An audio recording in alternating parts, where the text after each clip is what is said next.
One of the great writers of the century, author of more than 50 books, A Clockwork Orange, Earthly Powers, the Enderby trilogy.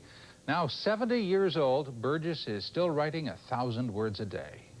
Burgess's most recent book is called Little Wilson and Big God. It is the first volume of his autobiography, the story of a brilliant man still troubled by his childhood, his religion, his place in the world. In this report, first aired last spring, Daniel Richler prepared this profile of Anthony Burgess. The Little Wilson referred to in the title of the book is John Wilson, the name by which Anthony Burgess was christened and grew up as through the 20s in Manchester, England.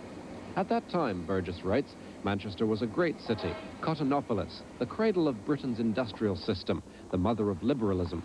It was a culturally cosmopolitan city. It had an important newspaper, the Manchester Guardian, and its symphony orchestra was one of the finest in Europe. It was also a city of frightful slums, and the damp Manchester air, so good for cotton spinning, brought up boys like Burgess, weak-chested and bronchial. Anthony Burgess was born, he says, when the First World War was at its grimmest, February 25th, 1917, just as the Sunday pubs were opening. He grew up in a district of ramshackle houses, clanging trams and foul back alleys, a world he's long since abandoned. When I was a boy, I remember there never seemed to be any sunlight. It was always grey, it was always raining, and there was always a terrible shortage of things. Today, Burgess prefers to live in Monaco and to ramble about Europe. We met him last month while he was on holiday in Lugano, Switzerland. I've never liked the state. I've always loathed the British state, both historically and in terms of my own life. And of course, this probably makes me end up in a place like this, surrounded by Alps. This is not my native country, God alone knows. I'm in exile, in other words, and this is probably the best explanation of the kind of person I am that you can find, that I am naturally an exile. Burgess would actually prefer to have been recognized as a composer. It's only the need to make a living that compelled him to rely on what he calls his unwanted literary gift. He has written a score for James Joyce's Ulysses, and a musical version of his own Clockwork Orange is forthcoming. His music critics have been unenthusiastic, but no less awed by his prodigious output and eclectic appetite. A friend of mine said, he said, you can't open a newspaper without seeing something by Burgess. You know, you open the Daily Express and there is Anthony Burgess test driving 2 new kidney machines. I mean, he does write about absolutely everything. Novelist and critic Martin Amis calls Burgess one of Britain's grand old curiosities, whose literary significance is still unclear. He once said to someone, I thought, a haunting remark, he said that, you see, I've been essentially friendless. He was obviously an awkward son of a bitch in the army and so on. He doesn't get on with institutions. He had a few literary friends, the Dylan Thomas, McLaren Ross lot, but he clearly always was an outsider, an awkward guy, and his pontifications are his friends. The most vivid images in Burgess's book are of his childhood in Manchester, but they are unhappy. Right after the First World War, Burgess says God's great joke was to inflict the Spanish influenza epidemic that killed hundreds of thousands, including Burgess's mother and sister.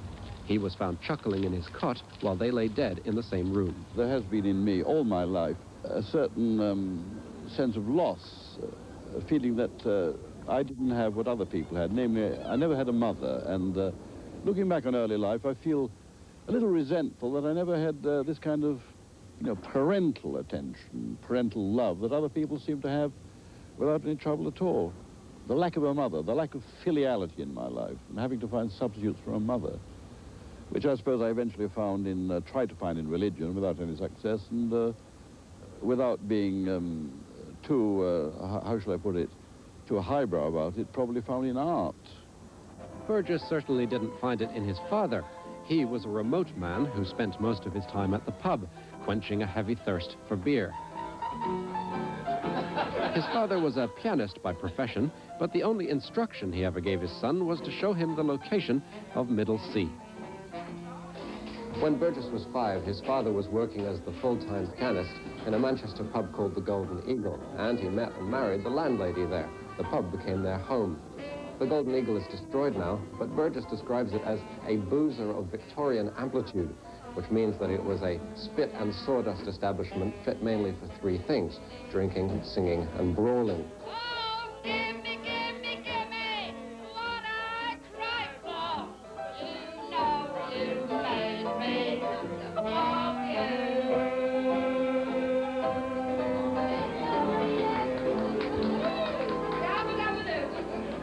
When I was a lad, pubs were great, ornate, brassy places with singing rooms. My father used to be banging away on the piano in one of them. And, of course, people used to get very drunk. You were really in touch with the demonic, or the Bacchic, or the Dionysiac in life in a pub. It was not good for me because I was a rather sequestered child, rather scared of people, but it did draw me into the big Rabelaisian world. It's not a bad thing. The world of drink, the world of sex, a world totally lacking in inhibitions. If you want a world without inhibitions, go to a pub.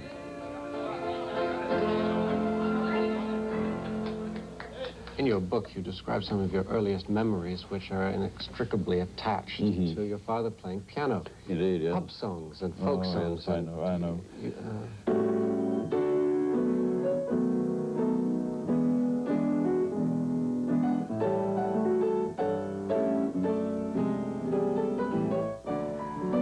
I don't remember this one. It's called If You Were the Only Girl in the World. It came out of a long-running wartime show called The Big Boys on Broadway. I remember that's one of the earliest memories I have of my father playing. Yeah. They also played in the cinema, though, and when I was a young boy, I used to go there and hear him accompanying the film up there on the street. He never used music as a general rule. He normally improvised or played from memory, and when he played for a Charlie Chaplin film, I was always amazed at the immense speed with which he could follow the cuts, you know, this kind of thing.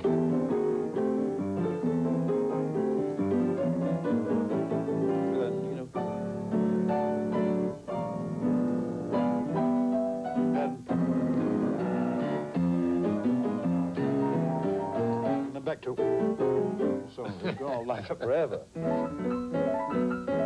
The most impressive performance Burgess recalls his father giving was for Fritz Lang's silent classic Metropolis.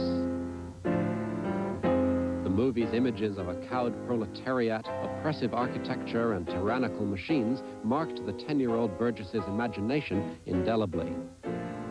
This still strikes me as being the best image of the future I've yet seen in film. Not all authors strive to write speculative fiction about the future, but you've done it several times. Was it Metropolis that set you ticking? I think it did. I think that the image of the future that it presents, although it was obviously all cut-out stuff, you know, they weren't real New York skyscrapers. It was a maquette, you know. It was a built-up city. It was obvious.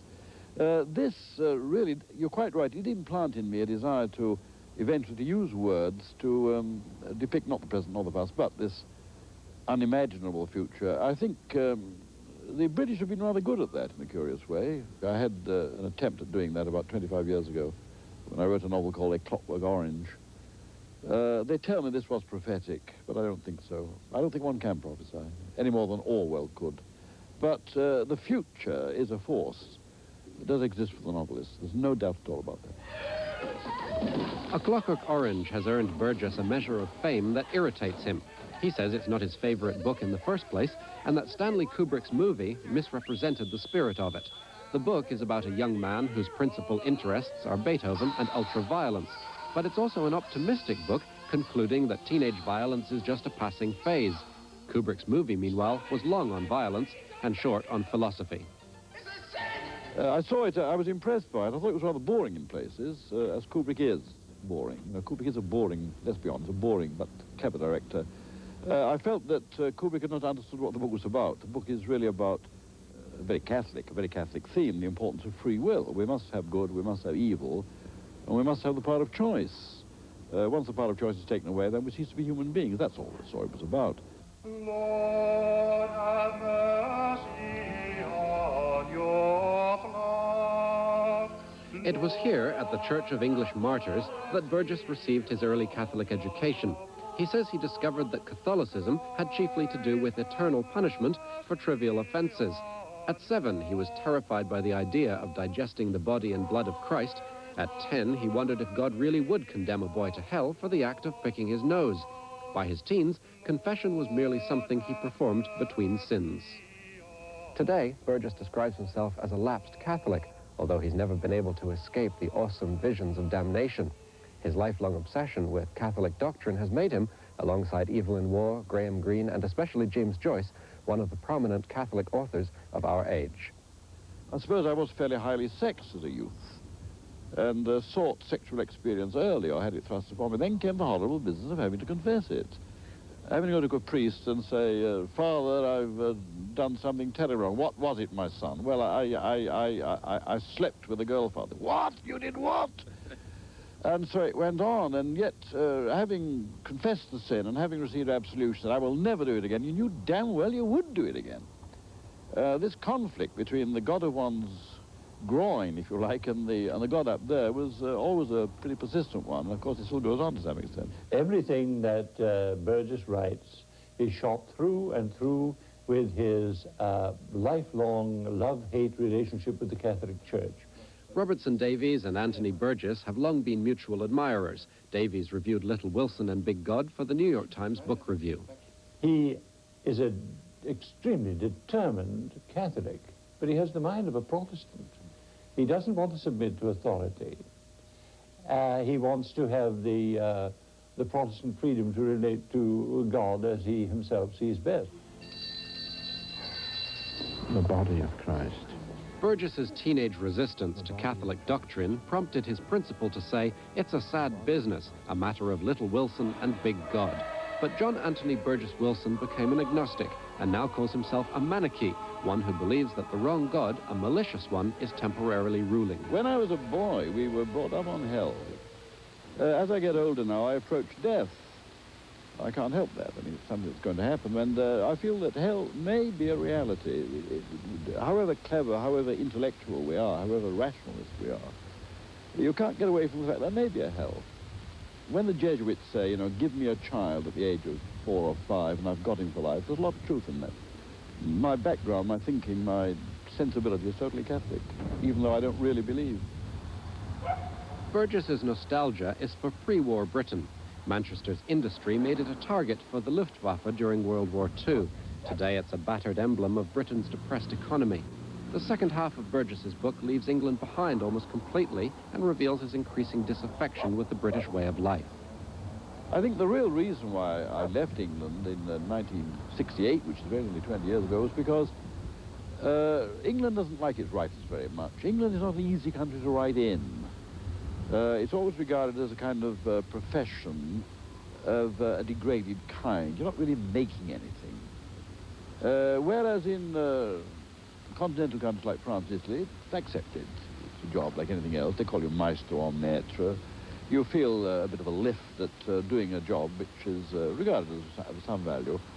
Has your work changed the world? Have you ever intended it? Does novel writing have the power?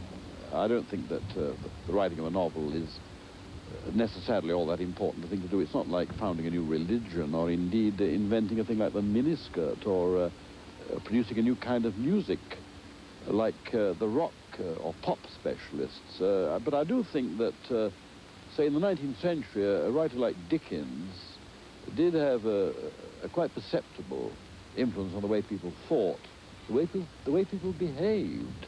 He had an ethical influence. Whether we're having an influence now, I don't know. All I can say is that we're trying to keep the language alive. We're trying to show that the language is not merely a political medium or even, indeed, a medium, you know, for the arcane use of poets. It is a means of showing new phases of thought, new ways of feeling. I think in that sense, it's writing novels is probably a job worth doing. Burgess only sits down to the matter of novel writing at the very end of Little Wilson and Big God. He writes that at the age of 38, a doctor told him he had a brain tumor and only 1 year left to live. He began to write in earnest. For the Journal, I'm Daniel Richler. Ed Gersten tells us about the Happy Birthday Boys.